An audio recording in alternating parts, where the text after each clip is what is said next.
¿Con quién estamos, Paula, hoy? Con Hugo Alconadamón, él es prosecretario de redacción del diario La Nación, maestro de la Fundación Gabo, colaborador del diario El País, miembro de la International Consortium of Investigative Journalists y columnista de Urbana Play.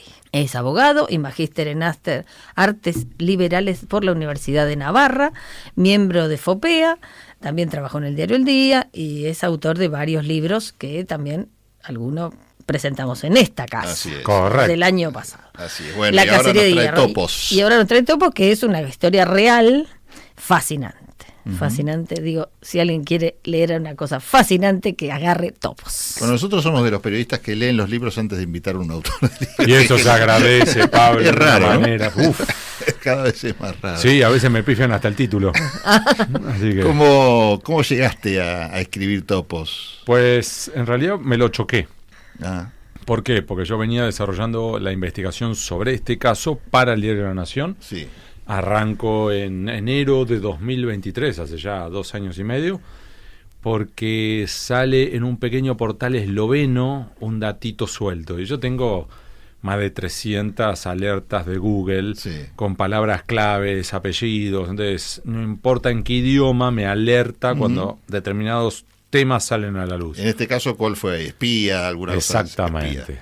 Y lo que ocurrió allí es que todo el tiempo te pasa lo falso positivo, el queso homónimo, ¿sí? Ese tipo de cuestiones. Pero en este portal esloveno, que además la herramienta de Google que te permite traducir de manera inmediata del esloveno al español, me encuentro con un dato que decía, al parecer, la noticia era que al parecer habían detenido a 2 personas en Eslovenia con pasaportes argentinos que serían falsos, espiando para Rusia. Y ahí dije, esto es para mí. ¿Qué pasó acá? Y ahí levanté el teléfono y a partir de allí no paré más. Y para cerrar la historia, el libro viene a partir de una invitación, /reclamo, dale nena, avivate, de una gran colega, Luciana Vázquez, que me decía, Hugo, acá tenés un libro. ¿Y cómo fue? Entonces, bueno, cuando Luciana ve esto, dijo, es un tema para Hugo. Exacto, es la autora intelectual del crimen. Y ella me insistía, mira, Hugo, acá tenés un libro. Y yo lo que le planteaba era, en resumen, lo único que tengo es lo que ya tengo verificado, y lo que tengo verificado ya lo he publicado. Claro. Con lo cual sería engañar a los lectores, porque sería un refrito de lo que ya han leído. Y ella me insistía, no, Hugo, acá tenés un libro. Y martilló varias veces. Y en un momento dije, yo sabía de 2 personas, uno en Argentina y otro afuera, que tenían la llave para poder avanzar. Hasta ese momento, así vamos recorriendo la historia de cómo nace Topos, hasta ese momento, ¿cuál era la información que tenías que publicar? Lo que teníamos era que había 2 personas detenidas en Eslovenia, acusadas de espiar para Rusia, que habían vivido en la Argentina, en particular en la ciudad de Buenos Aires, en el barrio de Belgrano, que habían tenido chiquitos en la Argentina, que estaban a su vez en Eslovenia esperando para ser eventualmente juzgados y eventualmente también condenados a prisión en Eslovenia por espionaje. Y la pregunta millón era, esos chiquitos argentinos, nativos argentinos, ¿qué pasaría con ellos? Porque nadie estaba presentándose en Eslovenia para decir, a ver, yo me encargo de los chicos, soy el tutor, soy un tío o lo que fuere. Entonces el Estado argentino eventualmente tenía que decir, mientras que sus padres, si tienen que servir tiempo en prisión, los chicos argentinos nativos nosotros nos encargamos. Claro, qué tema, mirá. Ahí estábamos. Y en ese contexto lo que ocurrió, Pablo, ocurre el canje de prisioneros, que es un intercambio entre Moscú y Washington, donde participan más de una docena de distintos prisioneros y espías en distintos países, y ahí es como que se abrió una oportunidad. Y yo sabía de 2 personas, uno en la Argentina y otro en el exterior, que tenían la llave para poder acceder a más información. Y cada vez que yo los había llamado durante 1 año y medio, me cortaban. Achalay. Y dije, bueno, suerte o verdad.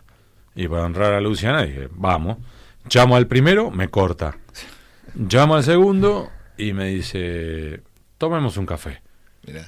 Y nos fuimos a tomar un café al Café Bidú de la calle de Lavalle. Sí, o sea, ese es el contacto argentino. Y estuvimos 4 horas por reloj. Qué bueno. Y esa persona a su vez me marca un par de senderos que yo hasta ese momento no conocía, que abrían otras puertas, que abrían otras fuentes, que abrían otras puertas. Entonces se me expandió de una manera exponencial el material, Ujú. y entonces ahí ya no paré más, aceleré a fondo y terminamos con el libro, Topos. Y mientras seguías publicando en Claro. La Nación, haciendo el Claro. seguimiento del Sí, tema. Claro. que yo a su vez ya le planteé al diario que estaba en esta situación, y el diario de manera muy generosa lo que hacemos es, mira, lo que sea noticia dura que se puede quemar y perder, démosla en el publicamos. diario. Claro, Pero aquello que vos veas que te pueda a vos servir para el libro, te lo respetaron. guardalo. Pero en una dinámica que termina siendo, si querés, de retroalimentación recíproca, Sí, porque sí, a su sí. vez el adelanto del libro lo hacemos en el diario, entonces el diario tiene una exclusiva, Claro. a su vez a mí me da la oportunidad de promocionar el libro, a Planeta le sirve porque tiene el apoyo del Diario de la Nación, Claro. y así es como por ejemplo hicimos un video que duró como 15 minutos, Sí. el documental, que terminó siendo el documental más visto en la historia del diario de los últimos, creo que 2 mirá años. vos. Mira cuántos récords. Claro, entonces como que termina beneficiando a todos de una manera recíproca, Sí, y sí, entonces sí, por supuesto. se potencia. Qué bueno, qué bueno. ¿Y qué trabas te encontraste en ese recorrido? Por un Aparte lado, de que te cortaste el teléfono. sí, no, a ver, tenés la dificultad primera de investigaciones judiciales donde tenés secreto de sumario. Claro. Luego fuentes en distintos países que tienen las limitantes propias de la seguridad nacional. Claro, secretos de Estado, Claro. vinculados y todo Entonces, vos tenés que estar todo el tiempo buscando rendijas que te puedan te Claro. permitan avanzar, eventualmente porque la Fiscalía en Eslovenia entregó un dato. Con ese dato vos podés tirar la cuerda después por Interpol. Y con lo de que tenés de Interpol, venís a la Argentina y pedís también datos a la justicia argentina. Y entonces estás todo el Sí, tiempo. sí. Y después también lo que tenés, Pablo, es la suerte. Claro, sí, sí, sí. ¿Por qué? Porque yo fui, sin exagerar, tengo que haber ido 500 veces al edificio donde ellos vivieron. En la primera 490, por ejemplo, me atendió un portero, al que le mando saludo porque es un profesional, de manera muy educada, me decía, Hugo, yo no puedo hablar. Claro. Claro, tiene Sí, también sus secretos. y lo entiendo, porque le va el trabajo, Claro. corre el riesgo. Claro, sí, sí, Te lo sí. entiendo, Antonio. Y de manera muy educada me decía, nada, yo no voy a hablar. Eventualmente pide autorización a la administración de consorcio, si le dicen que sí, vemos. Ya me expliqué, consigo la administración de consorcio que me autoricen. Le muestro y digo, ¿ahora sí podemos hablar? Hable. No, Ah, mira. aún así no. Pero a la vez número 491 que voy, porque iba y buscaba datos alrededor, que vas a la verdulería, que vas al kiosquero, que vas al carnicero, que vas al estacionamiento que está a la vuelta. Pero vos sos una persona conocida, ya sos una cara conocida. La gente te ubica cuando... Sí, te ubica. sí, y a veces eso te ayuda y a veces no. Dice Pero a este su que vez, está claro, buscando. me ha pasado con lo que, mientras que yo estaba averiguando datos, venía una señora y me decía, al Conada lo vi con Mirta Legrand, qué gusto hablar con usted, no sé qué. Y yo digo, señor, ¿usted vive acá adentro? Sí, ¿qué sabe sobre? Nada, bueno, y algunos te decían, sí, yo me crucé con ellos en tal lugar. Ves número 491, voy y no estaba Antonio.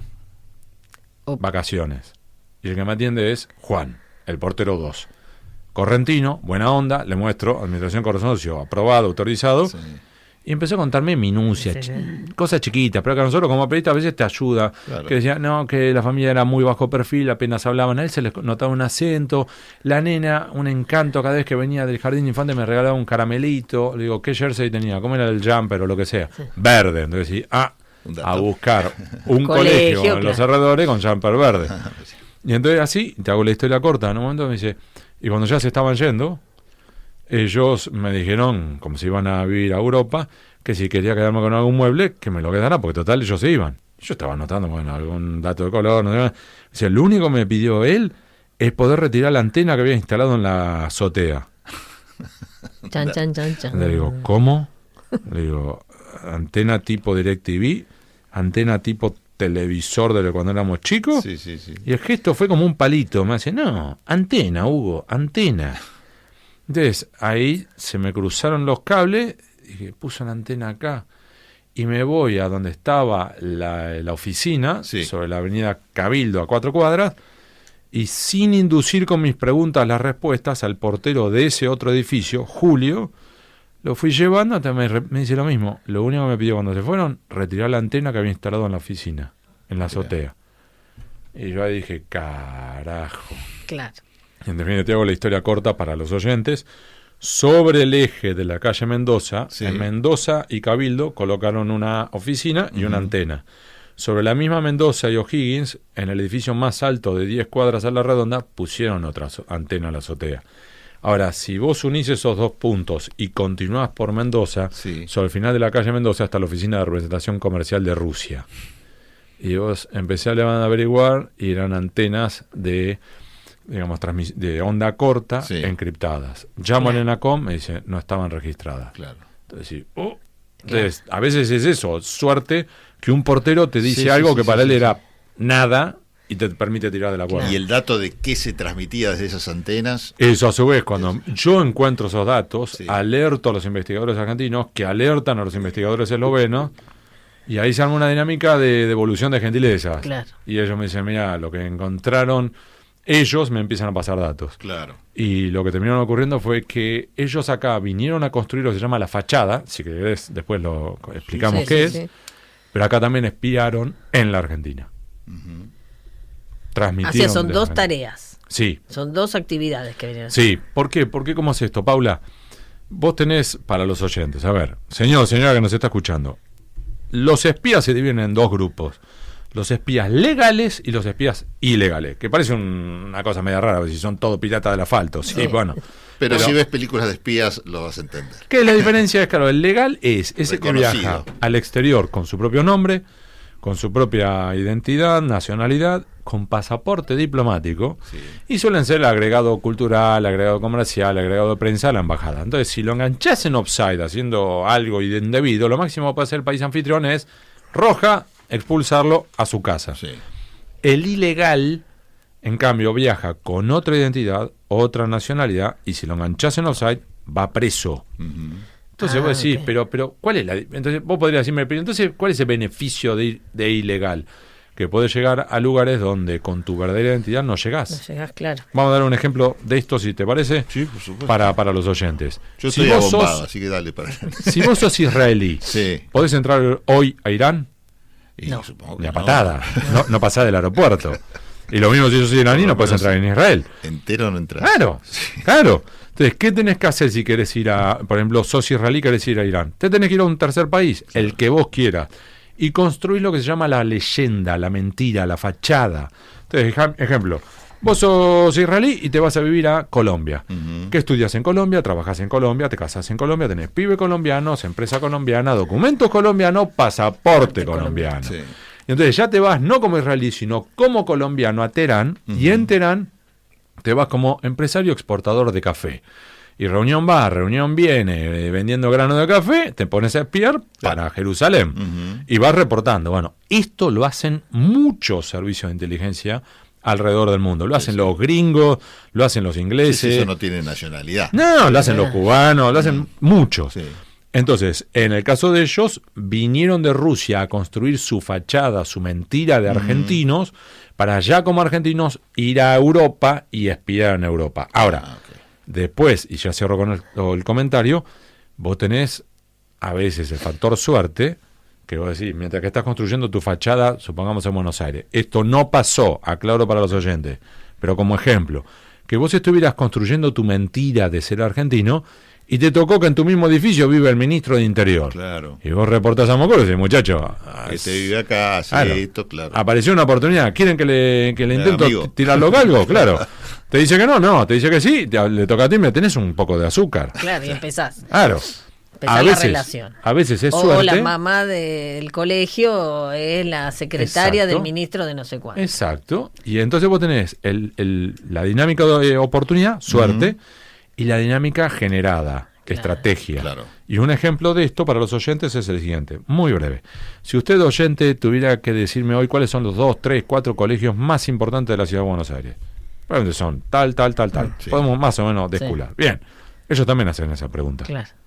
Y entonces ellos seleccionaron un colegio y llevaron a los chicos a ese colegio y que los chicos se hicieran amigos de quien quisiera. Claro, natural. Ahora, vos después, como papá, en las actividades extracurriculares, a la salida del colegio, en las reuniones de padres, te acercabas a determinados papás y mamás que a vos te interesaban.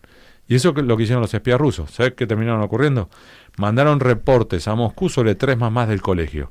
Una trabajaba en una empresa petrolífera, Sí. una para una empresa gasífera y una para una empresa de insumos petroleros. Las 3, vaca muerta. Claro. Ah, mirá. Y vos decís, bueno, Hugo, pero eso fue de carambola. Viajaron a Europa, seleccionaron el colegio, seleccionaron a los padres. ¿Sabés sobre qué padre reportaron a Moscú? Me imagino los mismos perfiles. El titular de la agencia energética más grande de la Unión Europea. Qué bárbaro. Eso es metodología. ¿Que esa empresa está en Eslovenia? La sede central, sí. Entonces, por eso ir eligiendo. Y es como un trabajo a largo plazo, sí, digamos. Es increíble, una paciencia, porque puede y pasarte estás hablando semanas que no te contactó nadie. Sí, y estás hablando de un desarrollo que, por ejemplo, en este caso puntual, estamos hablando de un hombre y una mujer, que a su vez el recorrido entero sumó más de 20 años. Entre 4 identidades cada uno que yo les encontré, y no les descarto, Paula, Pablo, que tuvieran más, claro. que yo no se las encontré. Sí. Ejemplo, él era Artem Dulcev, que después fue Wilhelm Achenbach, que después fue Martin Hausmanninger, que después fue Ludwig Hirsch. Con las últimas 2 identidades vino a la Argentina. Y lo mismo ella, 4 identidades, las últimas 2 a la Argentina. Sí. Y entonces, es un proceso metodológico muy fino. Sí. Estás hablando de profesionales, de élite, que tienen todo ajustado hasta el último detalle. Vamos a contar un poquito la historia de la vida, ¿no? Ellos nacen en Rusia. Sí. Nacen en Rusia, más o menos las edades parecidas, porque Exacto. de hecho por eso forman familias, se casan y todo. Ahora han estudiado, no sé, lo que sería algo paralelo al colegio primario y secundario de acá, y llega el momento de profesionalizarse. ¿Y cómo es ese momento de convertirse en estudiantes comunes a formar parte de este trabajo tan particular? Ahí tienes varias opciones. Una opción es que te reclutan de, por ejemplo, servicios de seguridad. Claro, como el caso de Putin, de hecho. Exacto. Lo reclutaron. Otras es que los pescan de universidades por sus determinados perfiles. Lo de Putin fue así. Exactamente, derecho, sí. Y hay otros a los cuales directamente los van a buscar de manera específica porque, por ejemplo, son periodistas o se destacan en algo que les sirve. Exactamente. Y entonces, en el caso de ellos, después viene todo un proceso muy, si querés, regimentado, donde hacen estudios especiales en escuelas especiales. Claro, la capacitación. Sí. En definitiva, vamos a aclarar algo. Estamos hablando de todo un recorrido que este programa de espías ilegales lleva más de 100 años. Uh-huh. En el cual ellos han ido aprendiendo. Esto comienza con la checa, después continúa con la NKDB, después continúa con la KGB y ahora está con el SBR. Pero el programa lleva 100 años. Después, otra vez, el oyente me dice, ¿pero para qué? ¿Por qué? Porque a su vez hay que pensar cuando esto comienza. Fue cuando la Revolución de Octubre gana, mata a los zares, y en definitiva las potencias de la época no reconocían a la Unión Soviética. Claro, no podés tener diplomático, porque no te reconocían. Y ahí es donde empiezan este programa, que a lo largo de las décadas lo han ido mejorando y corrigiendo. Es una política de Estado, claramente, sí. Y te doy un ejemplo. Como van aprendiendo del ensayo-error, una de las cosas que aprendieron es que, por ejemplo, señora que nos están escuchando, estos espías rusos, ni siquiera cuando tienen sexo, hablan en ruso. Impresionante. Y vos me podés decir, Hugo, ¿y vos cómo sabés eso? No, eso, la charla con el portero no. Claro. Ahora, el portero por ahí estaba el encargado, digamos. No, ¿sabes qué pasó, Paula? Hubo una redada anterior a espías rusos en Estados Unidos en 2010. Es el operativo del FBI Ghost Stories, Historia de Fantasmas, que cuando los detienen, Estado de Derecho, los tienen que llevar a tribunales y tienen que mostrar las evidencias que tenían en contra de los detenidos, de los sospechosos. Y ellos, el FBI, había logrado implantar micrófonos con orden judicial en las viviendas de estos sospechosos, y una de estas parejas, en el momento de máxima intimidad, susurraron en ruso. Como a su vez las audiencias eran públicas, había un diplomático ruso que pudo tomar nota, se dio vuelta, reportó a Moscú, y a su vez Moscú, a la siguiente cámara de espías, dijo: todos ustedes, manga de estúpido y estúpida, cuando tengan el momento de intimidad, ni siquiera ahí. Claro, o sea, cuidado. Han ido aprendiendo de sus errores. Bueno, vos en el libro contás algo que tiene que ver con esto, si bien es otra situación, pero tiene que ver con esto del nacimiento y la vida. Cuando la mujer, que es protagonista de tu libro, va a tener a su hijo, vos sospechás que tiene poco historial de visitas médicas y todo, por temor quizás de ellos a que en algún momento crítico en estado de salud se pusieran a hablar su idioma original, ¿no? Es que, por ejemplo, uno de los momentos de mayor dolor para una mujer, ¿cuál es? El parto. El parto. Sí. Entonces la pregunta del millón era, y en ese momento, que como cuando vos te agarrás, no sé, el dedo con la puerta, La puteada te sale en español. en tu idioma natural, o sea, a mí me ha pasado con mis hijos, que yo viviendo en los Estados Unidos, mis hijos argentinos, pero después ya criados en Estados Unidos durante años, que por ejemplo cuando tenían fiebre y estaban medio, no te digo delirando, pero vos escuchabas que estaban soñando y las palabras que lanzaban eran en inglés. Ah, en inglés. Se agarraban el dedo con la puerta y decían fuck, no decían mierda. Sí. Decís, ahí es donde te sale instintivamente un idioma claro, donde tenés el chip mental. Sí, tal cual. Entonces decía, bueno, ¿esto no se les escapó? No. Entonces, pero es toda una metodología de trabajo. Ejemplo, ¿por qué ellos decían, él que era tenía emprendedor, dueño de una pequeña empresita informática, y ella era galerista de arte? Ambos monotributistas. ¿Por qué? Porque lo que estaban tratando de evitar, aprendiendo de los errores de generaciones anteriores de espías, era la relación de independencia con otros compañeros de trabajo. Porque eventualmente, si él decía que había venido desde Austria y había vivido muchos años en Austria, antes después venir acá a la Argentina, si vos, por ejemplo, Pablo, dijeras, vos sabés que estoy a punto de ir ahora con un par de amigas, nos vamos a Austria. Sí, ¿Tenés algún lugar para recomendarme? ¿Qué bar me recomendás? ¿Y cuál es el trago típico? ¿Y cómo se hace ese trago típico? ¿Y cuál es el equipo de fútbol que a vos te gusta? Si voy a la cancha. Si en alguna de esas ese espía equivoca, patina, a vos te llamaría la atención diciendo, perdón, vos me dijiste viviste 30 años en Viena y no me puedes responder esta huevada. Claro. Entonces, ahí hay que reducir ese riesgo. Claro, ese margen. Sí. ¿Sabes qué? Trabajo solo. Claro. Tengo una empresita informática. Soy el único empleado. No hablo con nadie todo el día. Claro, y usaban tarjetas de crédito, tenían cuenta bancaria. Sí, tenían tarjetas de crédito que pude rastrear. Las tarjetas de crédito, los consumos, no preguntes cómo, pero lo pude hacer. Y claro, eso también era muy interesante porque hasta te permite ver el lado humano. Claro. Porque no eran máquinas. Entonces, por ejemplo, la última vez que estuvieron acá fue en 2022. Y ellos van a Europa, ya de manera definitiva, ya cuando Rusia había invadido Ucrania, con lo cual ya ellos estaban yendo a la boca del lobo, a donde ya los riesgos para ellos aumentan de una manera exponencial. Y voy a decir, mirá, el nivel de tensión que debían tener estos dos junto con sus chicos, y cuando ven los gastos, los consumos, fueron al duty free en Ezeiza. Se compraron perfumes, se compraron M&M. Claro. Al mismo tiempo son humanos. Claro. Sí, tenían que parecerlo. Si no lo eran, tenían que parecerlo. Exacto. Sí. Entonces, todo el tiempo para mí era una mezcla entre episodios donde la realidad supera la ficción. Y entonces para mí uno de los factores más importantes fue poder acceder a fotos que ellos mismos habían sacado. Eso me resultó loco, porque una de las primeras fuentes que uno piensa que de hecho, en los procesos judiciales recién ahora se están tomando en cuenta como pruebas, ¿no? Hablo de, no sé, mensajes de WhatsApp o fotos, pero las redes sociales es una fuente inagotable de información, pero que no se cuiden de eso. Vos contás en el libro como que hay fotos de un casamiento. Sí, eso es hermoso. A ver, lo que ocurrió fue cuando tropas especiales entran a la casa de ellos y los arrestan.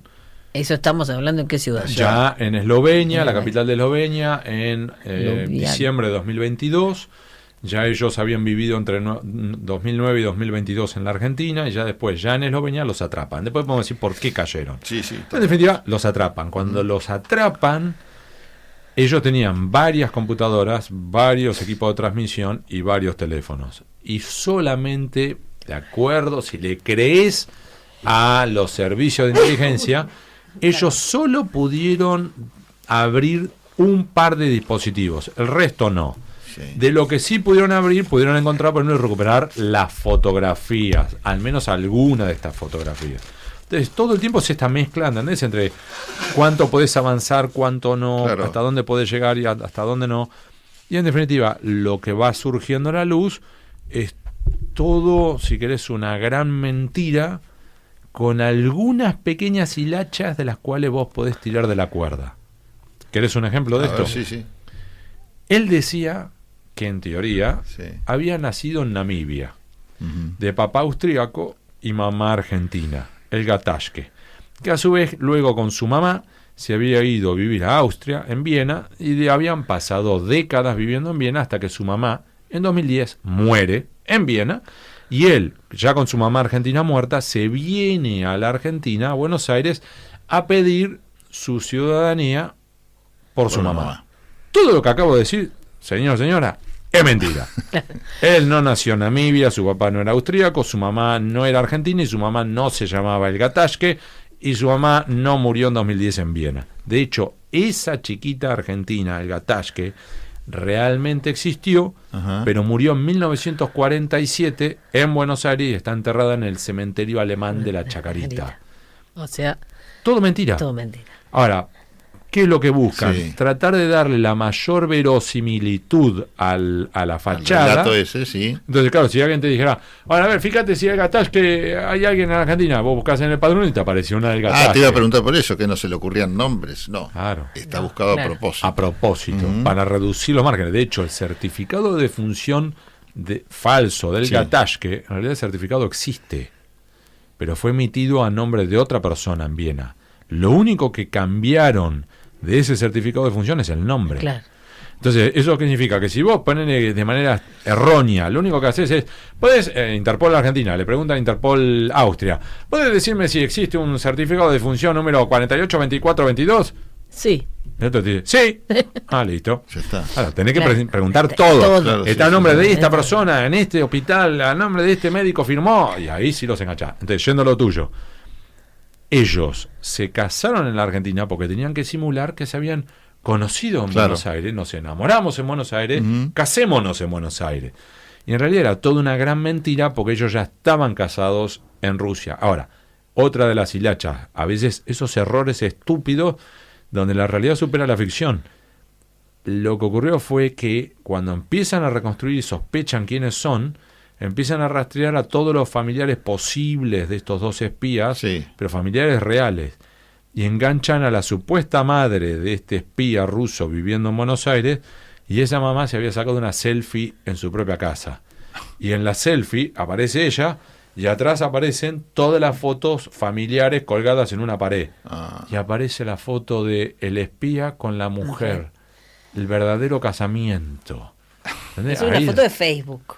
Es Y una ahí publicación de Facebook. Y ahí es donde cometen Claro, esos errores que vos decís, ¿no? Claro, porque también hay que tener, uno piensa, bueno, este matrimonio, son ellos espías, por supuesto, cortan todo lazo con sus familias en Rusia, pero eso no quiere decir que no haya un registro. primo perdido que no diga, che, tía, ¿qué de la vida de no sé, no me acuerdo cómo era el nombre original, digamos, y no, es que ya no lo vimos, pero cómo, y ahí empieza, siempre hay un curioso, digamos, o que hurguetea en las redes, ya es como más difícil, digamos, que todos los cabos estén atados, ¿o no? Entonces, claro, el punto es, mientras que nadie hace preguntas, Paula, nadie se da cuenta. Claro.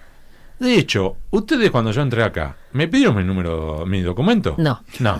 ¿Ustedes están seguros que ¿Hicimos yo me mal? llamo? ¿Ustedes están seguros que me llamo Balcón Adamón? Entonces vos decís, bueno, Hugo, ponele como dije, bueno, dame el DNI. ¿Y cómo sé que el DNI es posta? ¿Qué más se va a pedir? ¿La partida de nacimiento? Y después, ¿cómo sabes que la partida de nacimiento es posta? ¿Vas a verificar en el registro de la persona? Hay un momento en el cual vos vas a dejar de hacer preguntas. Claro, tal cual. Y ahí es donde el otro aprovecha. Claro. No, incluso vos haces referencia varias veces que ellos, sobre todo él, este hombre, cruza la frontera, ingresa a la Argentina, alguna vez en colectivo, alguna vez en avión, y uno cuando sale o entra a la Argentina pone el dedito en un lector, antes era más rudimentario, pero ahora pone un lector. Ese lector, ¿qué hace? Que compara mi huella digital con la de quién, y en la de este señor no se la comparó con ninguna. Es que el punto allí es un muy buen punto, que vos tenés, a medida que van avanzando los desarrollos tecnológicos, se acrecientan las dificultades para este tipo de espías. Porque ahora tenés el dedito que tenés que apoyarlo en un lector óptico. Imagen, claro. Y después tenés los datos biométricos que te toman el rostro. Pero hasta hace un año y medio en Ezeiza no. Y Ezeiza es el único que yo sepa. O sea, que vos podrías tratar de cruzar para otro lado. Claro, por ejemplo, qué sé yo, cruzadas... la triple frontera pasa como Greg, qué sé yo, hay un montón Ahora, de a su vez, filtros. eso es lo que explica que, por un lado, él pudo entrar a la Argentina con dos identidades distintas, Martin Hausmann-Ingen y Ludwig Hirsch, y la misma huella dactilar. Entonces, el que nos está escuchando dice, pero eso es un espanto.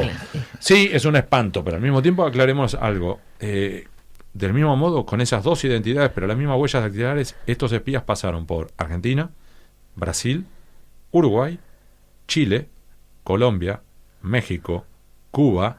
Y vos decís, bueno, son todos de América Latina. No, un momentito, oyente. También fueron a Alemania, España y Francia. Francia, que ha tenido atentados terroristas en los últimos años, incluyendo el ingreso a la revista Charlie Hebdo, que masacraron a todos. Entonces, vos me tendrías que decir, bueno, pero entonces Francia debería tener estándares de seguridad fronteriza muchísimo más elevados de lo normal. Sí, pero estás hablando de espías de élite. Claro. Te voy a decir, estás hablando de otro juego. No, y además también lo fascinante es que también hay todo como una red de técnicos que desarrollan documentos, digamos, documentos, quiero decir, DNI, plástico, pero también hojas con cierto tipo de antigüedad para que sean verosímiles. Todo eso también es impresionante, digamos, ¿no? A ver, te doy dos ejemplos de eso. Por ejemplo, Paula. El primero, él cuando pide su partida de nacimiento en la Argentina, en realidad no la pidió él. La pidió alguien que existía. Y vino, alguien pidió esa partida de nacimiento meses antes de que él tocara la Argentina. Entonces decís, ¿quién fue al registro de las personas a pedir esa partida? Y no sabemos. ¿Y por qué esa partida por qué la pidió? Para poder tramitar todo su ciudadanía argentina. Okay. Y además vos decís, y a su vez, ¿y cómo la pidió? Empezás a averiguar, claro. No la pidió por internet, porque no quería dejar huella tecnológica. La pidió en una oficina del registro de las personas donde no hay cámara de seguridad. Claro. Entonces decís, elegiste el lugar a donde fuiste de manera personal, no vos, sino alguien más. Entonces, ahí te va mostrando un entramado. En la misma manera de lo que vos decías antes, Pablo, por ejemplo, ellos solamente fueron a un médico por los embarazos de los chiquitos solo cuando ella fue a parir. Te la preguntan millones. ¿Y qué? ¿Nadie revisó, te hizo una ecografía a vos embarazada antes? ¿No te hicieron ningún tipo de análisis?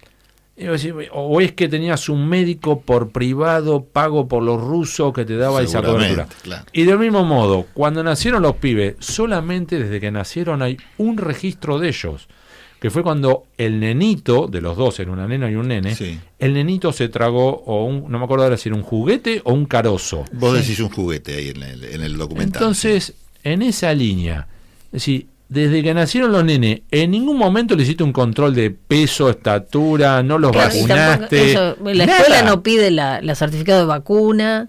Nada. Es decir, o es que en realidad tenías algún tipo de médico privado que nunca ha salido a la superficie y que en realidad estaba soportado, apoyado por los rusos. Y después todo el resto de la documentación es falsa, como los mismos pasaportes, claro. Es genial. Son profesionales. De hecho, aclaro algo, ¿no? Para los que nos están escuchando algo. Señora, olvídese de James Bond. Claro. Esto es todo lo contrario. Entonces, donde James Bond entraba a una fiesta o lo que sea, dice, lo primero que dice es, hola, soy Bond, James Bond, mírame. Esto es al revés, pasan desapercibidos. Donde James Bond se pone un smoking, ellos elegían ropa de tonos muy suaves, sin logo, para no llamar la atención. No tienen tatuajes, no tienen arito, no tienen cicatrices, nada. Donde James Bond te maneja un Aston Martin descapotable, ellos se compraron el auto más vendido de la Argentina durante una década. Volkswagen Gol Trend 1.6 negro sin calcomanía. Para ni siquiera llamar la atención con eso. Es todo así, es una metodología para, en definitiva, que usted, señora, nos está escuchando ahora. Si estuvieras en la calle en este momento con tu perro esperando ahí y pasan por delante tuyo, 30 segundos después te olvidaste que siquiera pasaron. Claro. Tienen que ser fantasmas. Claro. Y esos idas y vueltas en la Argentina, ¿por qué dos personalidades? ¿Tiene alguna explicación? ¿Le encontraste lo que ocurrió fue, ellos, la primera identidad que generan es de testeo, es como una suerte como de trabajo de campo, como si fuera una pasantía de verano. A ver cómo funcionás en el terreno. Y ya después es tener una nacionalidad, una identidad ya falsa, completa. Con esa él ya vino a la Argentina, era Martin Hausmaninger. Con esa le estuvo dando vueltas, pero después lo que ocurrió, él vino acá en 2009, pero a su vez ocurre ese operativo del FBI en 2010 en los Estados Unidos, y el temor que tuvieron los rusos era que hubiera un traidor en Moscú. Que los mandara al frente a todos. Y convocaron entonces a sus espías otra vez a Moscú, los guardan durante un año, les dan otra identidad, los mandan otra vez al extranjero con otras identidades, tras detectar al que ellos creían que era el traidor. Y entonces él ya abandona su identidad 2009, Martin Hausmann-Inger, y viene como Ludwig Hirsch 2010. Entonces fue todo un proceso metodológico. Y eso explica también los pasos a Chile de él y ella. Pues ellos están separados un tiempo, no separados porque por peleas, sino haciendo tareas distintas acá, ¿no? Exacto, porque él viene por por Uruguay, y de Uruguay pasa a la Argentina y entra. En cambio ella entra al hemisferio por Cuba, se va a México, y de México viene a Buenos Aires. Porque ella decía que era mexicana. Exacto. Los dos simularon que no se conocían. Claro. Y que se conocieron en Buenos Aires, se enamoraron en Buenos Aires. Y eso también es parte de una metodología. Vamos a explicarlo muy breve, ¿quieren? Sí, claro. Porque al principio Moscú enviaba espías solteros. El problema, se enganchaban con alguien, varón o mujer, y que en definitiva, después dije, en un momento, yo me quedo acá. Claro. Chao. Claro. Opción tenés 1. que explicar, digamos, ¿y de dónde, con qué? Opción 1, yo me enamoré, me quedo acá. Adiós, Moscú. Claro. Opción 2, te peleaste con tu pareja, y tu pareja, que por ahí sí sabe, te prendió fuego. Claro. Entonces decís, bueno, vamos por la siguiente opción, Moscú. Estamos hablando a lo largo de décadas de ensayo horror. Sí. Siguiente opción para Moscú. Ok, vamos a definir que mandamos a un hombre y una mujer juntos, y que nosotros seleccionamos, vos vas con vos, listo, pum. Y puede que funcione, o puede que se lleven a las patadas. Y entonces terminaste, en definitiva, con 2 espías que no se hablan entre sí, que se odian, y terminaste que con Moscú como amigable componedor, como una terapia de pareja, a distancia. Olvídate. Es inviable. Entonces, la tercera opción fue, ok, vamos a mandar a realmente parejas que, de hecho, estos dos se conocieron de manera muy romántica. ¿Sabes cómo fue, Pablo? No. San Petersburgo, en un entrenamiento de contraterrorismo. Mira qué lindo. Porque pocas cosas son tan románticas. Sí. Bueno, pero pegaron onda en un ambiente controlado. Claramente pegaron onda bajo presión. Y entonces los mandaron, y claro, ahí tenés otro problema, otro desafío. Si mandás a parejas que realmente son pareja, lo que no puedes descartar es que tengan pibes. Claro. Y la siguiente pregunta es, ¿y ahora qué hacemos? Supongamos que vos estás con tu pareja, Pablo, y tenés pibe. ¿Le contás a los pibes cuál es tu verdadera identidad? Sí, es una locura. Y entonces, supongamos vos decís, sí, quiero contarles porque no los puedo hacer criar en una mentira. Ok, ¿a qué edad? A los 6, a los 7, a los 8. Y el riesgo es que ese pibe o piba en el colegio diga, mi papá en realidad se llama tanto y se le pide para Moscú, te prende fuego. No vuelvas a Moscú porque terminás en un gulag. Entonces decís, ok, vamos a esperar un poco más. ¿Qué se lo decís a los 14, 15, 16? Sí, con la plena adolescencia. Te quema fuego también. Crisis de identidad, y que se lo cuenta a una parejita, novio o novia. No, es imposible. Y después se pelea. Ahora, ¿y si no le contás? Y después cae la fachada. Claro, que fue lo que les pasó a estos exactamente de tu libro. ¿Y qué te va a ocurrir, Pablo? Que tenés un hijo de 20 años que de repente dice, viejo, vos me metiste toda la vida, vos no te llamás Pablo, te llamás Mijail no sé cuánto. Sí, un desastre. No quiero volar nunca más con vos porque me has mentido toda mi vida. Y terminaste en el peor de los mundos, volando toda tu familia en pos de un ideal de servir a la patria, y terminaste con tu familia incendiada. Entonces, en cualquiera de esos, los dilemas éticos, morales que tenés son exponenciales. Sí. Bueno, calculó que ponen también, viven con una moral que está atada a esa ética nacional que está por sobre toda cultura moral particular. Es otro chip mental. Claro, es otro chip. Vamos a recordar a los oyentes. Ellos trabajaban para el SBR, que es el Servicio de Inteligencia Ruso para el Exterior, y el lema del SBR, escuche bien, señora que nos están ahora siguiendo, el lema era, sin derecho a la gloria, para gloria de la nación. Reitero, sin derecho a la gloria, para gloria de la nación. Estoy dispuesto a darlo todo, incluso mi vida, en pos de la patria. Mi vida, la de los familiares, mis derechos. Todo. Sí. Ejemplo 1, si te morís en otro país, con otra identidad, donde tu familia no sabe que estás enterrado, a vos te van a enterrar en una tumba a la cual nadie llevará flores, porque no es tu nombre, no es tu nacionalidad, no es tu país. Opción 1. Opción 2. Cuando ellos ya los detuvieron, voló todo por los aires, todo se había caído a pedazos, una guardiacárcel la encara a ella y le dice, perdón, vos te das cuenta que vos estás acá detenido en una celda de máxima seguridad y tus pibes están ahora en un orfanato, ¿no te arrepentís de lo que estás haciendo? ¿Por qué no terminamos con esta pantochada y blanqueamos la situación? Dejate de joder. Y la mujer lo que respondió fue, si tuviera que vivir otra vez todo lo que vi, volvería a hacerlo por la Sin patria. problemas, qué bárbaro. Claro, sí, totalmente chipeado. ¿Y con los chicos esos tenés idea qué pasó, cómo están? Lo último que se sabe de los chicos, estamos hablando, puedo decir los nombres porque ellos mismos los han blanqueado. ¿Sí? Si no, siendo menor de edad no podríamos. La chiquita Sofía nació en 2013, estamos hablando de una chiquita que ahora está cumpliendo 12, y el chiquito nació en 2015, en un par de meses cumplirá 10 años. Y los chiquitos están viviendo ahora, lo último que se sabe es en Moscú, yendo a una escuela donde tienen una integración especial, porque no saben ni el idioma. Claro, pobrecito. Y claro, el dilema mayor es cómo habrá impactado esto en su psiquis. Porque en definitiva, ellos se criaron en una mentira y cuando ya todo voló en pedazos, ocurrió el intercambio de prisioneros, ellos en definitiva ya vuelan a Moscú. Y no estoy spoileando nada porque esto ya es conocido. Además, el impacto de la historia es la historia en sí. Sí, no, y la forma en la que la relatás. Bueno, lo que ocurrió fue, en el vuelo que lo lleva a Moscú, el papá se sienta con el nene, la mamá espía se sienta con la nena. Además, decir papá espía, mamá espía. Es horrible. El papá se sienta con el nene y le dice, mi verdadero nombre es, el verdadero nombre de tu mamá es, tu verdadero nombre es... Estamos yendo a nuestra verdadera patria, que es Moscú. Sacate la camiseta de Argentina, ponete la camiseta roja, empezamos una nueva vida. Chao. Con 8 Igual años ellos fueron recibidos como patriotas, digamos, muy El nene se rió a carcajada y dice, papá, yo cuando sea grande puedo ser espía. La nena, que es más grande y más madura, vislumbró la gravedad de lo que le estaban diciendo y se largó a llorar.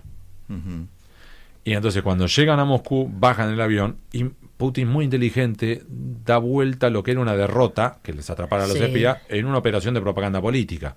Porque vos mirás eso y caramba. Claro, las flores, si estos están ahí, ¿cuántos más tenemos en Argentina en este momento? Sí, ¿no? ¿Y cuántos más hay alrededor del mundo? Entonces, por lo menos te generó paranoia. Sí. Entonces, ya, por lo menos es inteligente lo que hizo. Y lo que ocurrió, claro, como vos decís, le entrega flores a la espía rusa, le entrega flores a la nena, pero a su vez y la madre se larga a llorar, que la madre después cuenta que la nena por primera vez la vio llorar. Entonces la nena, imagínate, vos estás llegando a un país que no conoces, estás viendo a tu mamá por primera vez llorar. Entonces cuando... No, y además están la banda militar. Sí, la banda militar. Y tenés es muy impactante la foto. Un señor que no conoces, que te regala flores. Y como vos no sabés ruso, te agarra y te dice en español, posta que esto fue en español. Porque además, eso si lo escribís en una novela, la gente dice, un verso. Esto no es creíble. Claro. Y te abandona porque no es verosímil. Bueno, esto sí pasó. Y Putin, que recibe a la nena y le dice, buenas noches. En español. Le va a decir, esto no es posible. Sí, pasó. Ahora, claro, Putin es Putin. ¿Entendés? No es que le acarició el cachete, no es que le pellizcó el cachete. Con un dedo índice le pinchaba el cachete a la nena. Y entonces la nena, que tenía un tipo que no conoce, que le está haciendo con el dedo en el cachete, si ves el video, se va acercando a la madre, agarra a la madre de la mano y se va alejando de Putin todo lo que puede, camino al espigón internacional. Y cuenta la madre, cuando ya todo terminó, y ya están yendo en un transporte a un hotel, porque no tienen dónde vivir en Moscú. Claro, sí. La nena le dice a la mamá, ¿quién era este? Porque no saben ni quién es Putin. Claro, es muy impresionante. Y tiene razón, tiene 10 años. ¿Qué le ibas a pedir a la nena? Esos testimonios, ¿cómo los dieron ellos después? Es todo bizarro. Porque a su vez existe la revista oficial del espionaje ruso. Es genial. Que yo creo también, es otra vez, hay que tomar con pinzas todo lo que dijeron. Porque sale la información de ahí, claro. Es una revista oficial del espionaje ruso donde se supone que lo que van a decir está o editado, o guionado, o censurado. Rechequeadísimo. Con lo cual, es el mensaje que quieren transmitir, digamos, claramente. Con lo cual tenés que tomarlo con pinza, pero por ejemplo después hay algunos datos que son interesantes, porque decía, eso no lo tenía. Entonces ellos cuentan por ejemplo, de un momento en el cual ellos viajan a Rusia, entonces esa no la tenía, empezás a tirar de la cuerda de eso. Lo del mundial es muy bueno. Es que otra vez, es otro de esos ejemplos donde la realidad supera la ficción. ¿Qué pasó con el mundial? Lo que ocurrió fue ellos viviendo en la Argentina, Sí. 2009, 2022, pero hay un momento entre 2017 en adelante donde ellos ya empiezan a poner un pie en Europa, un pie en la Argentina. Entonces iban y venían todo el tiempo hasta que finalmente se instalan en Eslovenia, en Europa. Eslovenia, olvídate. Eslovenia es en realidad un punto desde el cual vos te puedes mover por dentro de Europa sin pasar controles fronterizos. Claro. Ahora, mientras que estaban en esa transición entre Argentina y Europa, ¿dónde fue el Mundial 2018? Rusia. Claro. Y entonces, ellos ya eran argentinos Sí. y tienen la coartada perfecta para ir a Rusia, pero no como ruso, sino como argentino, Claro. futbolista, futbolero. Entonces, ¿qué termina yendo? Van a Moscú, donde me imagino lo previsible, se juntaron con el jefe, Alguna reunioncita tuya. alguna reunión que te dan nueva tecnología más encriptada, toda la historia, y después se van a ver a Argentina, porque tienen que hacer la fachada que somos argentinos futboleros. Terminaron en Nizhny Novgorod, segundo partido de la Argentina que juega contra Croacia. Nizhny Novgorod, a su vez, Argentina ahí perdió 3-0 contra Croacia. No llenaron la cara de dedo. Pero en definitiva, ellos van al estadio vestidos de argentino, Claro, se gritando. sacan la selfie y vos ves en la selfie está ella de argentino, el nene de argentino, la nena de argentino, el tipo de argentino, y él cuenta que después estaban rodeados de 40.000 tarados argentinos, ¿viste? Todos nosotros, dale, cantando no sé cuánto, Estos y que el tipo truchos estaba de diciendo, guitarra. terminemos esta historia de una vez. Claro. ¿Por qué? Porque Nizhny Novgorod es de donde ella, la mamá espía, era oriunda. Entonces, para ellos era la oportunidad de, con la coartada perfecta, vinimos a ver a la Argentina, de paso, vemos a la familia por primera vez en años. Los abuelos no conocían a los nietos. Los nietos no conocían a los abuelos. Ahora, a su vez, al abuelo le tenés que decir, no le digas a los nietos que sos la abuela, Claro. y a los nietos no le vas a decir nada. Con lo cual, para los nietos, el idioma era distinto. A su vez era otra vez, hay una señora grande que le agarra el cachete y dice, ¡ay! Se larga a llorar. Y la nena la miramos diciendo, ¿y esta quién es? ¿Quién es? Claro, porque Porque a su vez me hablan en un idioma raro. Claro, por eso significa que esa familia, primer cordón, digamos, sus padres, los abuelos, los chicos, les tienen que haber dicho de alguna manera, estamos con la fachada tal en la Argentina. Algún dato tiene que haber. Mínimo. Y cierro con esto. Ahora, cuando están adentro del estadio, y ya terminó el partido 3-0, Sí. él y la mujer, ambos espías, dicen, vámonos, vamos a ver a la familia. Y cuando se están yendo, se dan cuenta que la nena está llorando, porque ella sí es argentina, Claro. y acaba de perder a Argentina.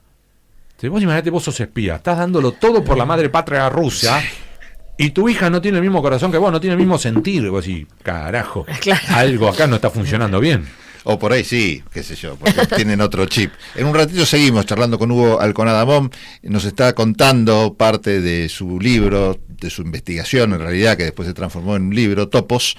¿Con quién estamos hoy, Paula? Con Hugo Alconadamón, hablando de Topos, historia real de los espías rusos que tomaron Buenos Aires como base de operaciones, editado recientemente por Planeta, que estuvo involucrado de lleno y que cuenta que en la Argentina también hubo una investigación oficial, digamos. Sí.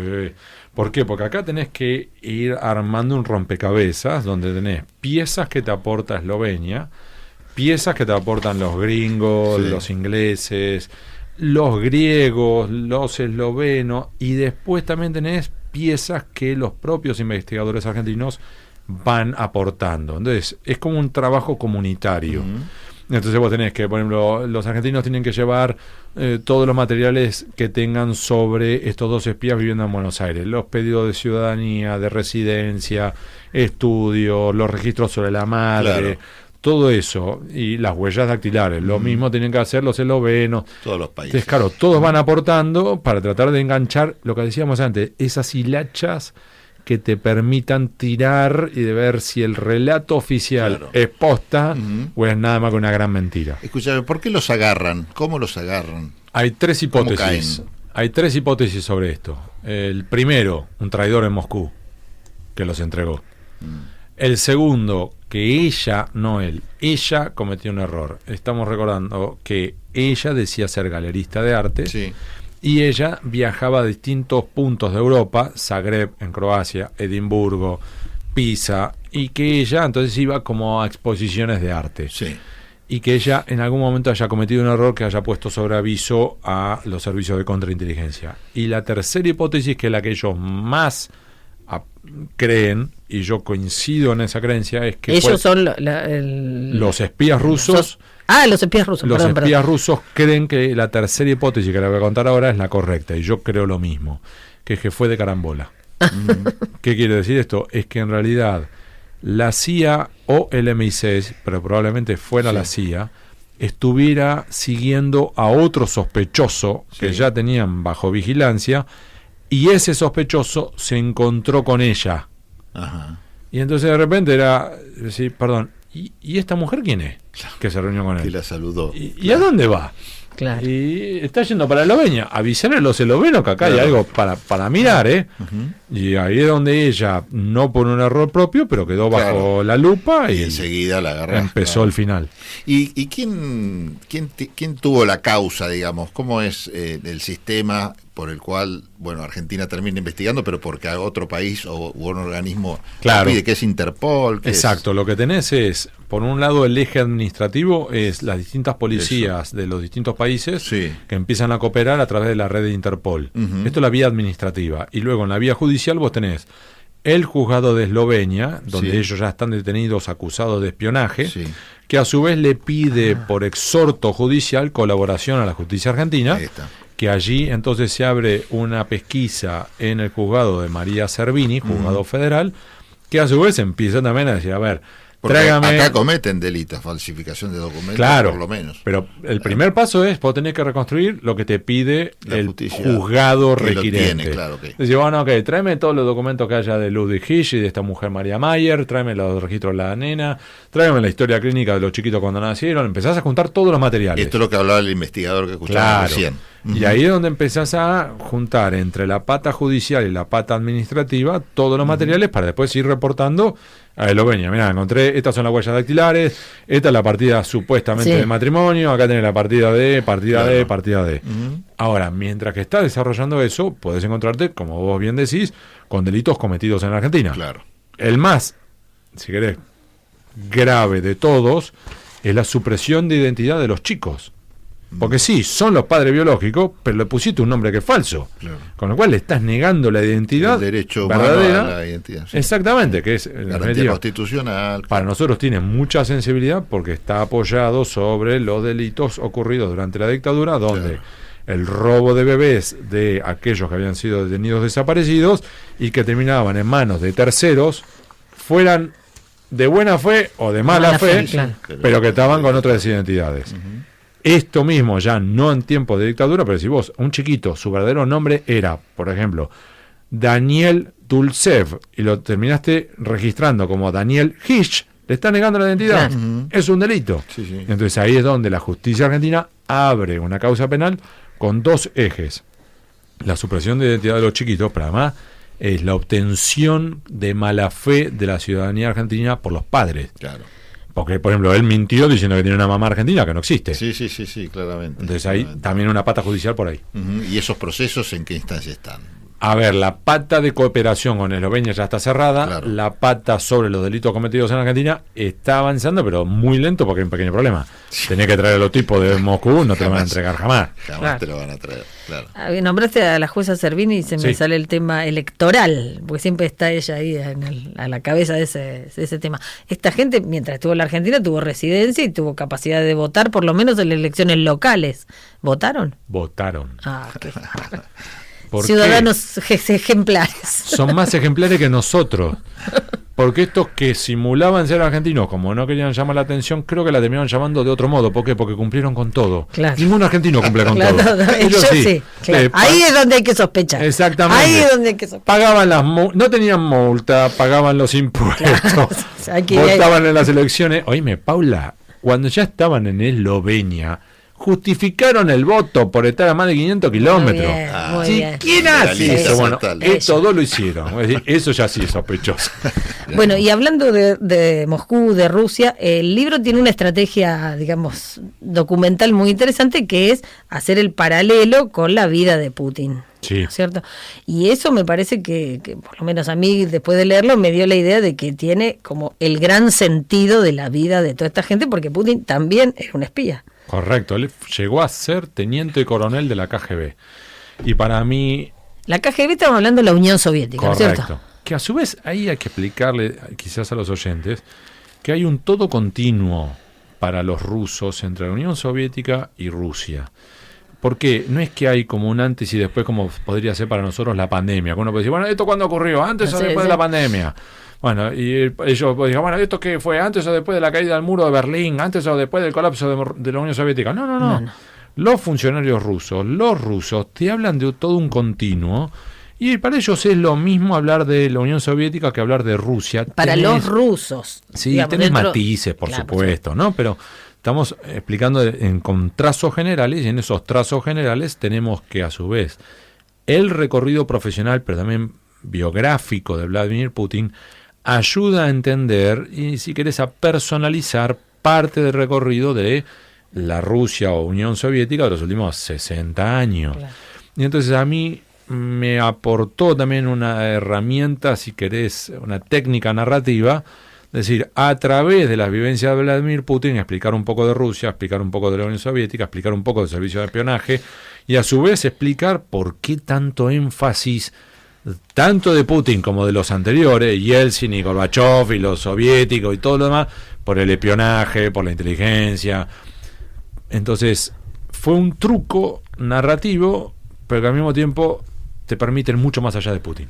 Y te permite también entender un poco geopolíticamente dónde están parados estos espías, ¿no? ¿Para qué espían? Sí. Y a su vez también te ayuda a entender, Pablo, el por qué están dispuestos a tomar tantos riesgos. Claro. Porque a su vez ellos ahora sienten que tienen las espaldas cubiertas porque Vladimir Putin vivió lo que ellos están viviendo. Claro. Ejemplo, cuando él era ya oficial de la KGB, él fue asignado al extranjero. Y él estuvo afuera cuando colapsó la Unión Soviética, y el mismo Putin cuenta que, y yo quedé a ciegas, yo mandaba mensajes y nadie me respondía, y yo me tuve que dar maña para sobrevivir y retornar a la madre patria. Y yo no quiero que mi gente llegue a vivir lo que yo he tenido que vivir. Entonces, claro, esa señal que te manda tu jefe, de repente decía, yo tengo la espalda cubierta, vamos para adelante, vamos a la piña. Sí. Entonces, claro, ¿está mal? Sí. A ver, como lo mismo con el tema de la invasión a Ucrania. Para mí es un horror lo que está haciendo Rusia. Pero al mismo tiempo, en el chip mental de los rusos, para ellos está bien. Claro, sí. Y entonces, como que te ayuda a entender esa jugada. Entonces, para mí fue el caso en particular, yendo en un proceso inductivo, fue para mí una muy linda, si querés, como clase de geopolítica. ¿Y vos sabías de de este modus operandi del espionaje? No sos ajeno al tema, no es que vos escribías sobre, no sé, macetas y plantas y de repente te pusiste a escribir estos temas. Ya venís trabajando con temas de la justicia, investigaciones, temas de justicia, de corrupción, de lavado, algunos temas de inteligencia. ¿Y qué te sorprendió cuando te metiste en esto? No, el nivel de profesionalismo que tienen estos hombres y mujeres. Estás hablando, llaman varias veces que los oyentes habrán escuchado, ¿no? Estamos hablando de profesionales de élite. Entonces, en el audio que incluyeron de Luciana Vázquez, ella habla de esta diferencia entre algunos espías de cabotaje, que por supuesto que tenemos grandes hombres y mujeres también profesionales en la Argentina, ¿no? Eso sin duda. Entonces, no quiero ser injusto, pero de luego tenés algunos, claro, que estaban jugando su propio jueguito, si querés, autóctono, local, de pago chico. Claro, porque estamos hablando que en este periodo de 2009-2022, donde estaban estos espías rusos moviéndose entre nosotros en la barranca de Belgrano, vos tenías que los espías locales estaban en las peleas entre la banda de Stiuso y la banda de Pocino.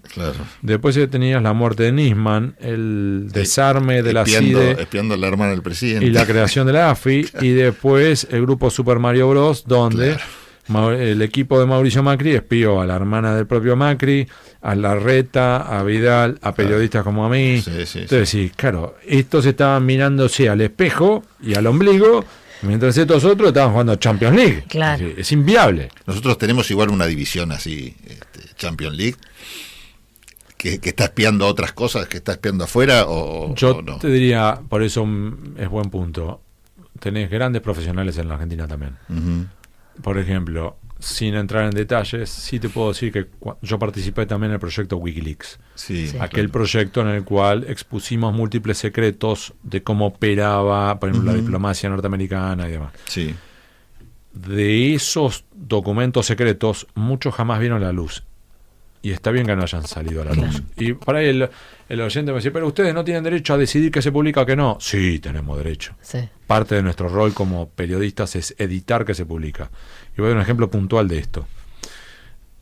En el acervo documental al cual nosotros accedimos estaban los datos sobre una operación con agentes encubiertos en la Triple Frontera. Uh-huh. Y estaban allí los datos sobre los agentes, sus nombres reales y sus nombres ficticios, Claro. en un intento por tratar de detener a una célula terrorista que estaba financiando el terrorismo en la Triple Frontera, que es la frontera que une a Brasil, Argentina y Paraguay. Sí. Entonces, si nosotros publicábamos eso, número uno, volaba en pedazos toda una operación encubierta para tratar de evitar un atentado terrorista en cualquiera de los tres países, y además, probablemente en 24 o 48 horas los mataban a todos. Sí, claro, ponías la vida. Entonces, Señor. ahí Sí, tenés sí. un rol en el cual un periodista tiene que tomar la decisión de no se publica. Sí, sí, sí. Al mismo tiempo, por razones de seguridad nacional. Ahora, al mismo tiempo, para mí esa fue una oportunidad de ver en tiempo real un trabajo profesional Claro. con espías argentinos. Claro. Paula le preguntaba a Hugo Alconadamó, que nos está acompañando hoy en el programa, y ahí estamos hablando de Topos, su último libro de Editorial Planeta, ¿no? Le preguntaba qué pasaba en otros países, ¿no? Si esto que Rusia vos mostrás acá en el libro, había otras naciones así con tanto desarrollo. Sabemos, bueno, la CIA tiene un importante equipo en esta materia, Inglaterra también, ¿no? Tradicionales, pero el resto de los países, ¿cómo está? Depende, por supuesto, ¿no? Hay muchos casos muy sensibles, algunos servicios mucho más profesionales que otros, pero sí, esto es la dinámica de lo que se llaman los espías ilegales, que son estos que, como hablábamos antes, ¿no? Los que van con otra identidad, sin cobertura diplomática, es algo bastante habitual. De hecho, por ejemplo, los gringos hablan de los non-commissioned officers, que son esos espías que están asignados de un modo que oficialmente no trabajan, por ejemplo, para la CIA, claro, y que terminan siendo fotógrafos o algo por el estilo en zonas, por ejemplo, de campos de refugiados, por ejemplo, o que trabajan en teoría para una ONG y en la práctica terminan reportando a Washington, o lo que tira. Sí, es algo bastante habitual. Irán e Israel están hoy por hoy, digamos, en la mira de todos los temas internacionales, porque, digamos, es un enfrentamiento de dimensiones muy importantes.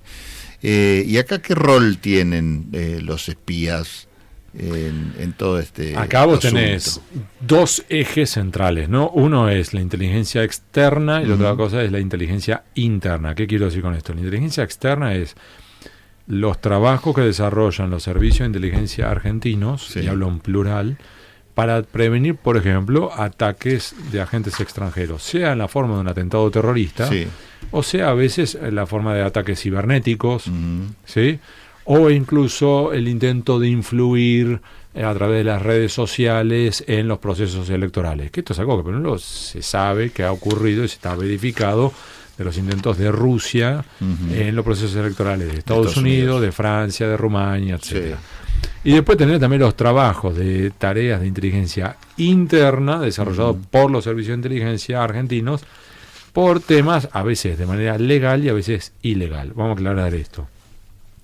¿Pueden los servicios de espionaje argentinos hacer tareas de inteligencia interna? La respuesta corta es sí, siempre que haya datos fehacientes de un ilícito.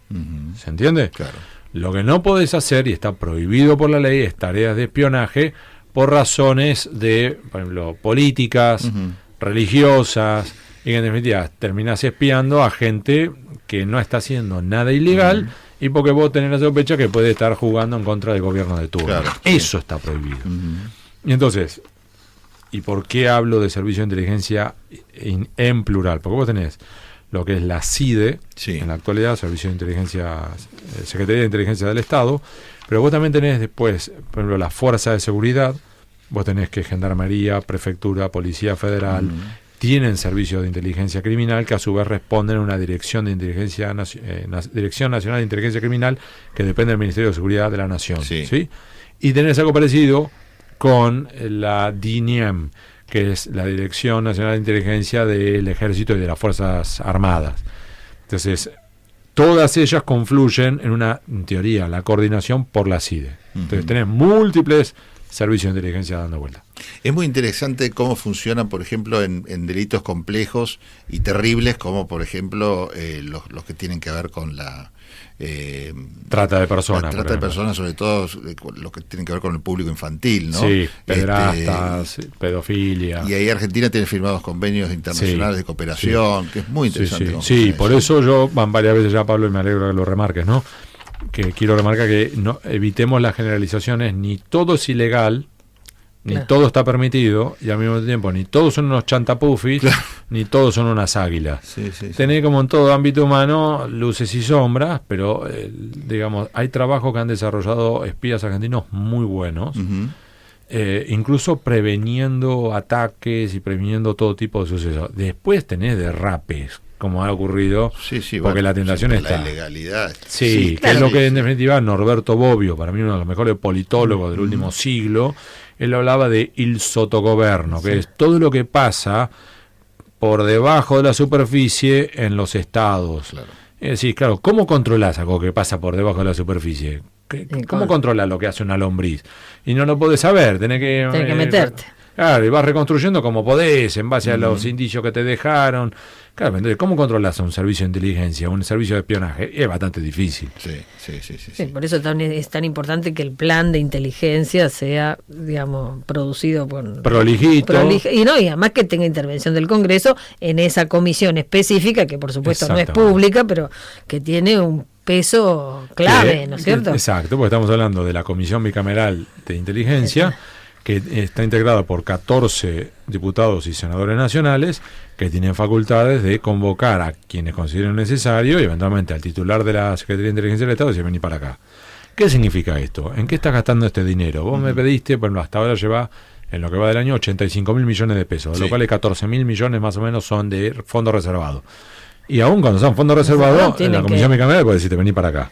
No te pido que me traiga la factura, pero explícame en qué gastaste 14.000 millones, porque es mucho dinero. No, y además, digamos, tener un plan de, bueno, vamos a controlar narcotráfico, trata de personas. Como esta que ahora de Irán e Israel, que nosotros quizás podemos ser, no sé. No, y un país con una frontera tan amplia, digamos, necesita claramente tener información de lo que sucede en la frontera, ¿no? Ahora que estamos metidos, culpa de Hugo Alconada-Mon, que nos está visitando acá, metidos en las cuevas de los topos, así que nos llevamos, aparte de estas ideas, recomendaciones, películas, historias, miles. Y está muy bueno también la tapa. ¿De quién es el diseño de tapa? Juan Ventura, un crack. Un crack, porque es como esos documentos que están tachados, digamos, señalados con rojo y tachados otras partes que son las que no se ven, ¿no? Digamos, solo se pueden leer con alguna... Un tipo tan talentoso como generoso y paciente, porque lo volví loco.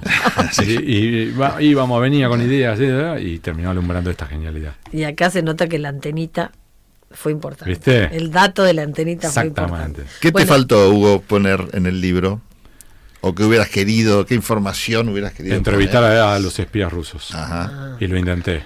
¿Sí? Sí, le mandé correos a 3 casillas distintas y contacté también al servicio de inteligencia ruso en Moscú y también al consulado y a la embajada rusa en Argentina. Sí. No me dieron ni pelota. ¿Ni te respondieron? No, salvo, amablemente te dijeron. Salvo el vocero de la embajada rusa. Incluso además hasta terminamos hablando cuando ya todo había salido a la luz. Claro. Ni siquiera te estoy pidiendo que admitan algo. O sea, ya Putin lo recibió. Ya está. Entonces, haceme el puente con los espías, con el director del espionaje o con el embajador. Y él, muy amable, me dijo, transmito tu consulta, inquietud, nunca más. ¿Y no viajaste a Ni loco, ni loco, no pienso ir. No pienso ir. ¿Por qué decís? No, y dijo que no hay que correr. Tenés mucha información. Como me dijo una vez un juez federal, me dijo, no le toques los bigotes al tigre. Sería ir a tocarle a la casa, a la jaula si querés nos juntamos afuera, nos vemos en Roma. Claro. Sí. Muy bien. Bueno, y sobre lo que estás investigando ahora, Libra, planes de inteligencia. Sí, ese es el tema que para mí es más inquietante, más que el caso Libra, si quieres se acota a una presunta estafa. Sí, bueno, no solamente se acota, no estamos hablando de que está involucrado el presidente Javier Milei con su participación en toda la difusión, promoción, pero después el caso del Plan de Inteligencia Nacional para mí es inquietante desde la perspectiva del impacto en la comunidad. Estamos hablando de un documento secreto que sacamos nosotros a la luz hace ya 4 semanas, en la cual nosotros revelamos un documento secreto de 170 páginas llamado Plan de Inteligencia Nacional, que entreabre la puerta para desarrollar tareas de espionaje sobre políticos opositores, economistas, movimientos sociales, periodistas, encuestadores. ¿Por qué planteo esto? Porque está escrito de una manera tan ambigua que puede ser aplicado para el bien o para el derrape. Claro. Entonces, para bien, te doy un ejemplo. Plantea que serán sujetos a tareas de inteligencia todos aquellos actores que puedan influir sobre la percepción del electorado durante un proceso, una campaña electoral. Entonces, planteado de ese modo, es que estamos hablando, por ejemplo, de intentos de potencias extranjeras como Rusia o cualquier otra que han influido o quieren influir sobre los procesos electorales, por ejemplo, manipulando en las redes sociales. O las encuestas, como fue los casos de Estados Unidos. Sí, ¿no? Entonces, sí, bueno, ahí vale, pero como está escrito, puede ser eso, o puede ser que queden sujetos a tareas de inteligencia todo aquel analista político, periodista, encuestador, que plantea algo que no le agrade al gobierno de turno. Claro. Del mismo modo que, por ejemplo, también serán sujetos a tareas de inteligencia todos aquellos actores que puedan cuestionar las políticas económicas del gobierno. Escrito de ese modo, podría llegar a ser el American Task Force Argentina, que era aquel grupo de holdouts y fondos buitres que rivalizaba con la Argentina en los tiempos del default y que entonces trataban de impedir que la Argentina regularizara su situación financiera internacional. Entonces, mirá, que quieren investigar qué están haciendo los fondos buitres. Bueno. No está tan mal. Ahora, así como está escrito, te abre la puerta para desarrollar tareas de espionaje sobre aquellos economistas que Javier Milei ha definido como econochantas. Claro. Sí. Entonces, es inquietante por eso.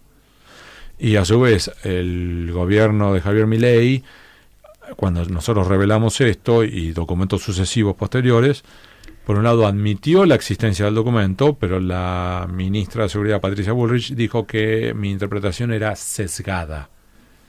Ok, mi planteamiento era, bueno, ok, si lo mío es sesgado, muestra el papel. Claro. Y veamos si es así o no. Por suerte, tanto medios de comunicación tan disímiles como Página 12 y Clarín confirmaron la existencia del documento y lo que yo decía. Y ahora está la Comisión Bicameral de Inteligencia convocando a titulares de la CIDE diciendo, vení para acá, ¿qué significa esto? Claro. Sí, eso es clave también, ¿no? Que la política se involucre. Hablábamos recién de Irán e Israel y recién los pronunciamientos de la política aparecieron, salvo algún caso excepcional, unos cuantos días después, y también son temas importantes. Es que los servicios de inteligencia y los servicios de espionaje son muchas veces un mal necesario.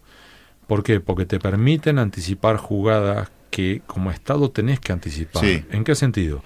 Amenazas de ataques externos, amenazas de ataques bacteriológicos, bioquímicos, atentados terroristas, atentados por sistemas de infraestructura, recursos estratégicos naturales.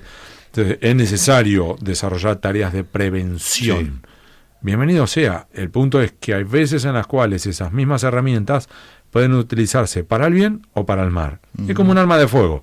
En la mano correcta previene el delito, en la mano incorrecta un homicidio. El punto es cómo controlás las armas de fuego. En este caso es cómo controlás a los servicios de espionaje. Era necesario tener esa herramienta por escrito, como es el caso que descubriste vos, o con lo que ya había, con la estructura y el andamiaje legal que ya se contaba, se podía haber hecho igualmente la misma tarea? Según a quien escuche, te dicen una u otra ¿Y posición. vos qué decís?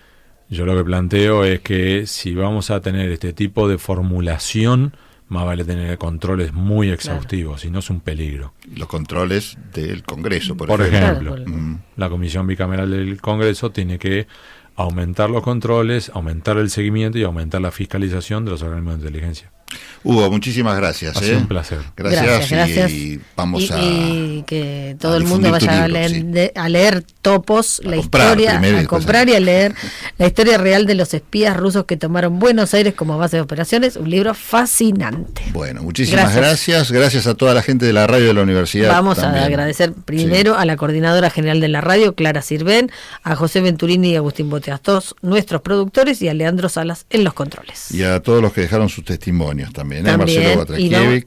vamos a Luciana Vázquez. Giorgi y a Luciana Vázquez, sí. una genia que rápidamente mandó su audio. Y vamos a decir que nos pueden encontrar en Instagram y en Blue Sky en @123programa y en X, antes Twitter, @123programa radial. Bueno, y si ustedes agarraron el programa de hoy empezado, lo van a poder volver a escuchar en Spotify en breve, que lo vamos a colgar. Gracias, Hugo, por estar todo este rato con nosotros. La verdad fue súper interesante. Nosotros nos reencontramos el próximo sábado acá en la radio de la UBA. Chau, chau. Chau.